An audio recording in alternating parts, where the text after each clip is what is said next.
اور हर तरफ से उन्होंने उनको घेर लिया था। और ऐसे में उन्होंने रोज़ा की मुनादी की और उन्होंने खुदा के हजूर में दुआ की। खुदा के कलाम में आगे लिखा है, और उस वक्त यहूदा और यरूशलेम की जमात के दरमियान खुदा के गैर घर में नए सहन के आगे खड़ा हुआ। खड़ा होना, खुदा के हजूर में खड़ा होना यानी दुआ करना। रोजे की उसने मुनादी की और वो खुदा के हजूर में अपने लोगों के साथ खुदा के हजूर में खड़ा हुआ, यानी वो दुआ के अंदर खड़ा हुआ और उसने एक काम किया, उसने प्रेस करना शुरू की, उसने खुदा की तारीफ करना शुरू की। उसने कहा, ऐ खुदावंद हमारे बाप दादा के खुदा, क्या तू ही आसमान में खुदा नहीं, और क्या कौमों की सब मलकतों पर हुकूमत करने वाला तू ही नहीं? जोर आवर कुदरत तेरे हाथ में है, ऐसा कि कोई तेरा सामना नहीं कर सकता, कोई तेरा सामना नहीं करता। तो जब खुदा हमारे साथ है तो हमारा सामना कौन कर सकता है? जब हम अपने हालात के अंदर, जब अपनी मुश्किलात के अंदर, जब अपने दुश्मनों के डर और खौफ के अंदर हम खुदा को पुकारते हैं, जब उसकी मदद के लिए, उसकी कुम्मत के लिए अपनी आंखों को आसमान की तरफ उठाते हैं, मेरी कुम्मत कहां से आएगी? मेरी कुम्मत आसमान से आएगी। तो जब हमारी आंखों को, अपनी आंखों को आसमान की तरफ लगाते हैं तो हमारी कुम्मत आसमान से आती है। खुदा कभी नहीं छोड़ता, खुदा कभी दस्तबरदार नहीं होता, ये खुदा के कलाम के अंदर लिखा है। और चूंकि वो बनी इसराइल का खुदा है जो न सोता है न ऊँघता है बल्कि बेदार रहता है हमारी मदद करने के लिए, क्योंकि खुदा के कलाम में लिखा है वो मुस्तैद मददगार है। और यहाँ पर जब उन्होंने खुदा के हजूर में, अभी उसने कुछ नहीं मांगा, उसने खुदा के हजूर में उसकी सताइश करना शुरू कर दी, उसने उसकी तारीफ शुरू कर दी। उसने खुदा तेरा जैसा और कोई नहीं है, कोई कौमों, कोई मुल्कतों के अंदर कोई दूसरा ऐसा नहीं है जो तेरे जैसा हो। जोर और कुदरत तेरे हाथ में है, कोई तेरा सामना नहीं कर सकता। अगर खुदा हमारी जिंदगी के अंदर होगा, अगर खुदा को हम कॉल करेंगे, अगर खुदा को हम अपनी जिंदगी के अंदर और इन हालात के अंदर बुलाएंगे तो खुदा आ जाएगा, तो फिर हमारे दुश्मन भागना शुरू हो जाएंगे। जब तक हम खुद अपने दुश्मनों से निपटने की कोशिश करेंगे, अपनी अकल, अपने जोर, अपनी सोच के सबब से, अपने मटेरियल के सबब से, अपने जज्बात से और अपने लोगों की मदद से, तो उस वक्त हम फेल हो जाएंगे। चाहे हमारे पास कितनी ताकत क्यों ना हो, हमारे पास कितने ही लोग क्यों ना हो, हमारे पास रुपया पैसा कितना ही क्यों ना हो, हम फेल हो जाएंगे जब तक खुदा हमारा मददगार ना हो, जब तक उसकी मदद हमारी मदद के अंदर शामिल ना हो, हम आगे नहीं बढ़ सकते, हम आगे पेशरफ्त नहीं कर सकते। उसने खुदा की मदद मांगी। अगर हम आज संजीदा पेशरफ्त चाहते हैं, अगर हम चाहते हैं, अगर हम सीरियस इस मामले के अंदर कि हमारे दुश्मन जो हमारे खिलाफ है, जो बीमारी की सूरत में है, जो गुनाह की सूरत में है, जो इब्लीस के किसी भी हरबे की सूरत में है और हमारी जिंदगी के किसी भी एरिया के ऊपर काबिज है, तो हमें खुदा की जरूरत है। हमें संजीदगी के साथ रोजे और दुआ की जरूरत है। हमें खानदान के तौर पर हमें खुदा के हजूर में आने की जरूरत है। अगर हम अपने तौर पर आज तक उन मामलों से निपट नहीं सके, आज तक उन मामलों के ऊपर काबू नहीं पा सके, तो हमें ये शायद वक्त है कि हमें खुदा के हजूर आने की जरूरत है, जिस तरह से यहूसफत ने किया। हम बाज़ दफा बहुत देर तक अपने हालात से लड़ते रहते हैं, हम बाज़ दफा अपने उस दुश्मन के साथ लड़ते रहते हैं। खुदा के कलाम में लिखा है, बस खुदा के ताबिया हो जाओ और इब्लीस का मुकाबला करो वो तुमसे, ये तो नहीं लिखा कि उसका मुकाबला करो तो वो तुमसे भाग जाएगा। उससे पहले लिखा बस तुम खुदा के ताबिया करो।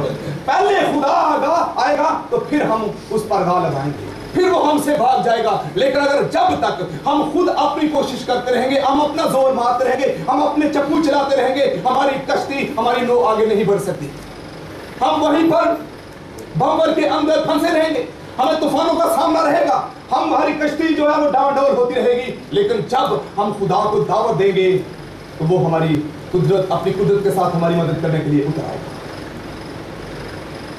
संजीदगी के साथ अगर आज तक हम अपने उन दुश्मनों के ऊपर गालिब नहीं आ सके, वो दुश्मन जो हमारा नुकसान चाहते हैं और वो जो नुकसान मुसलसल कर रहे हैं, हमारी हेल्थ का नुकसान कर रहे हैं, हमारी सेहत का नुकसान कर रहे हैं, हमारे रुपए पैसे का नुकसान कर रहे हैं, हमें जज्बाती तौर पर हमें नुकसान पहुंचा रहे हैं, हमें अखलाकी तौर पर नुकसान पहुंचा रहे हैं, और मुख्तलिफ तरीकों से हमारा दुश्मन, उसका चाहे कोई भी नाम हो, उस वक्त तो यहूसफत के दुश्मनों का नाम था कि वो बनी अमूनी है, वो मुआबी हैं, लेकिन आज हमें अपने तौर पर जानने की जरूरत है कि हमारा दुश्मन कहाँ है। वो दुश्मन जो सामने है, वो दुश्मन जो छुपे हुए हैं, हमें उनके खिलाफ खुदा की मदद की जरूरत है। हमें कलाम की जरूरत है, हमें सबको कलाम की जरूरत है। और जब उसने ये दुआ करना शुरू कर दी तो दुआ किस लिए कर रहा था कि खुदा कलाम करे, क्योंकि वो जानता था कि खुदा कलाम करेगा तो मुझे शिफा होगी। खुदा वो जानता था खुदा कलाम करेगा तो वो कलाम आपके पीछे बेदार रहने वाला खुदा है, वो मदद के लिए भी आएगा। अगर उसने कह दिया कि मैं आऊंगा और तुझे तूफानों से बचाऊंगा, मैं तुझे दुश्मनों से छुड़ाऊंगा, तो वो जरूर आएगा। इसे कलाम चाहिए, इसलिए वो दुआ और रोजे के अंदर चले गए। अगर आज तक हम कलाम मांगते रहे और खुदा ने कलाम नहीं किया तो मेरे बहनों और भाइयों, शायद इस बात की कमी रही है कि हम खुदा के हजूर में संजीदगी के साथ दुआ और रोजे के अंदर नहीं थे। हमने उस तौर से खुदा की मदद को नहीं पुकारा जिस तौर से यहोशुआ ने और उसकी कौम यहूदा ने पुकारा है। हमें भी जरूरत है कि हमें उसको बुलाएं अपने इन तमाम मामलों के अंदर। 13वीं आयत, 12वीं आयत, क्योंकि इस बड़े अम्भों के मुकाबले, सबने निकाल लिया, क्योंकि इस बड़े अम्भों के मुकाबले जो हम पर चढ़ आता है हम कुछ ताकत नहीं। बहुत ही पॉजिटिव बात। उसके पास कौम थी, उसके पास बेहतरीन फौज थी। यहूदा के लोगों का शुमार बेहतरीन फौज के अंदर आता है। जब भी बनी इस्राइल को जंग करना होती थी तो यहूदा सबसे पहले कूच करते, यहूदा जंग के लिए जाते। इतनी बड़ी फौज होने के बावजूद उसने अपनी कमी का, अपनी कमजोरी का इकरार किया कि वो इतने बड़े अम्भों के सामने, इतनी बड़ी फौजों के सामने उनका मुकाबला नहीं कर सकते।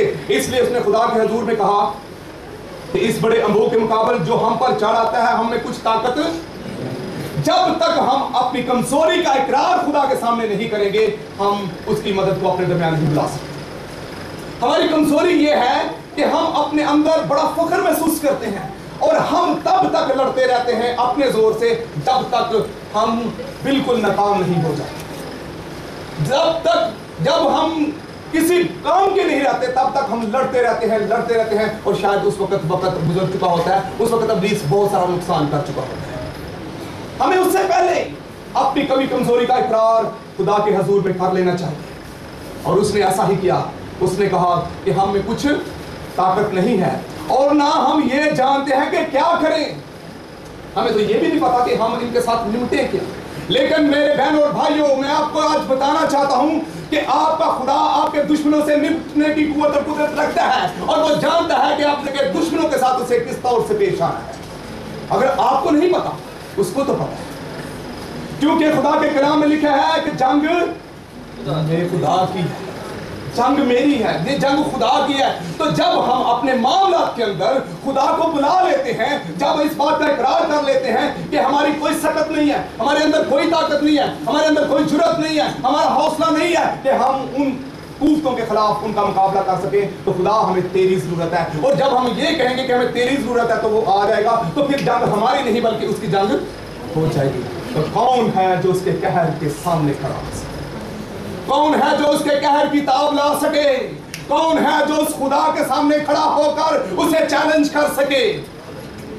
जब हम खुदा को अपने दरमियान, अपने मामलात के अंदर, अपनी मुश्किलात के अंदर पुकार लेंगे, जब बुला लेंगे तो वो आ जाएगा, वो आ जाता है। आप यकीन रखें, आप ईमान रखें, फकत संजीदगी के साथ, पूरे दिल के साथ, जिस तौर से यहोशुआ और उसके लोग पूरे दिल से खुदा के तालब हुए और उन्होंने रोजा की, मनादी की। हमें भी अपने घरों के अंदर, अगर हम खानदान के लीडर हैं तो अपने बच्चों को साथ लेकर, और खुदा के कलाम के अंदर लिखा हुआ है कि वो तमाम लोग इकट्ठे हुए थे, वो तमाम लोग इकट्ठे हुए, उनमें बच्चे भी थे, उनमें बड़े भी थे, और ये तमाम लोग जो हैं वो खुदा के हजूर में आ गए और उन्होंने रोजा की मनादी, उन्होंने रोजे रखे, उन्होंने खुदा के हजूर में दुआ करना शुरू कर दी और खुदा की मदद आ गई। लिखा है और सारा यहूदा अपने बच्चों और बीवियों और लड़कों समेत खुदा के हजूर खड़ा रहा, दुआ करता रहा। अब ये ना समझे कि हमेशा जब हम घुटनों के बल होते हैं वही दुआ जो है वो खुदा के हजूर में सुनी जाती है, ये ऐसा कोई तरीका नहीं है। हमारा दिल खुदा की निगाह में होना चाहिए। अगर हम खड़े हैं दुआ सुनी जाएगी, अगर हम लेटे हुए हैं दुआ सुनी जाएगी, अगर हम घुटनों के बल हैं दुआ सुनी जाएगी, लेकिन हमारा दिल की पोजीशन क्या है ये खुदा देखेगा। खुदा हमारे शक्ल पर, हमारे रंग पर, हमारे कद काठ पर निगाह नहीं करता, बल्कि वो हमारे दिल पर निगाह करता है। जब हमारा दिल खुदा की हुजूरी में झुक जाता है, जब हम पूरे दिल से उसके ताल्लुक हो जाते हैं, तो उसकी मदद भी हमारे दरमियान आ जाती है। फिर उसका कलाम आता है और ये कलाम ही है जो शिफा बख्शता है, ये कलाम ही है जो आंधी और तूफान को थमा देता है।